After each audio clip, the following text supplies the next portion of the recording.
En l'absence de preuves concrètes, la justice s'intéresse de près à la personnalité de Cédric Jubilard, suspect numéro 1 dans la disparition de sa femme Delphine. Les détenus qui ont été les voisins de celui qui est en détention provisoire font de lui un portrait peu flatteur.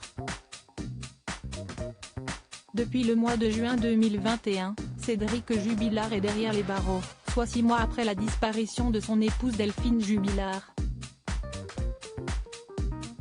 Il est en détention provisoire pour homicide par conjoint dans la maison d'arrêt de Toulouse-Cesse, Haute-Garonne, une décision qui a été prolongée au mois de juin dernier. La justice estime qu'elle a suffisamment d'éléments à charger pour permettre à l'enquête d'être poursuivie au mieux, sans la crainte de subordination de témoins ou de disparition de preuves, et a donc décidé de le garder en prison.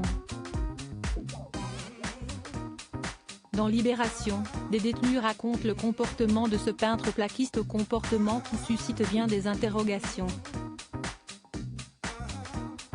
Placé à l'isolement à Toulouse-Cesse, Cédric Jubilard clame son innocence depuis que sa femme, mère de ses 2 enfants et avec qui il allait divorcer, a disparu. Son attitude pose toutefois beaucoup de questions. Il y a par exemple les propos de celui qui se surnomme le Breton, un évadé de la prison de Carcassonne qui est son voisin. L'artisan tarnais est considéré comme un type insupportable, que tout le monde déteste.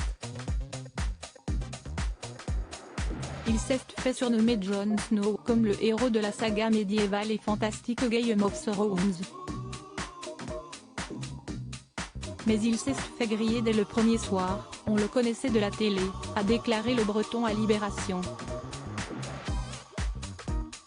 Très centré sur lui, Cédric s'est présenté une fois comme la star du Tarn. Marco, un ex-détenu qui a collaboré avec la justice clamant avoir des révélations explosives, a fait un portrait similaire de cet homme accusé du meurtre de sa femme. Il avait souligné un bavard fatigant et manipulateur, qui ne se calmait qu'un fumant du shit, que Marco lui dénichait, ça lui change des cachets qu'il prend à longueur de journée. Et, moi, je peux être tranquille et profiter du silence. Ce dernier a ensuite profité de cette proximité pour récolter des informations sur la disparition de Delphine Jubilard, voulant aider les proches de l'infirmière et notamment ses 2 enfants. Les conclusions du psychiatre qui l'a analysé en prison vont dans ce sens, soulignant le caractère très égocentrique du suspect. Face aux 2 juges d'instruction toulousaines, le principal protagoniste de l'affaire proclame son innocence, revendique le droit de raconter des blagues, des dires, des bêtises.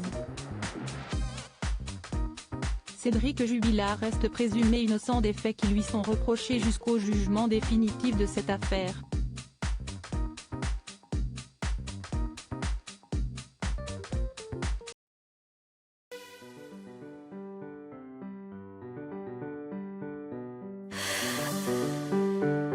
The man I love just had a heart attack,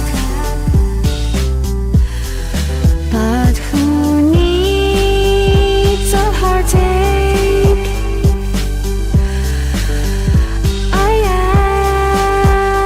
am a man she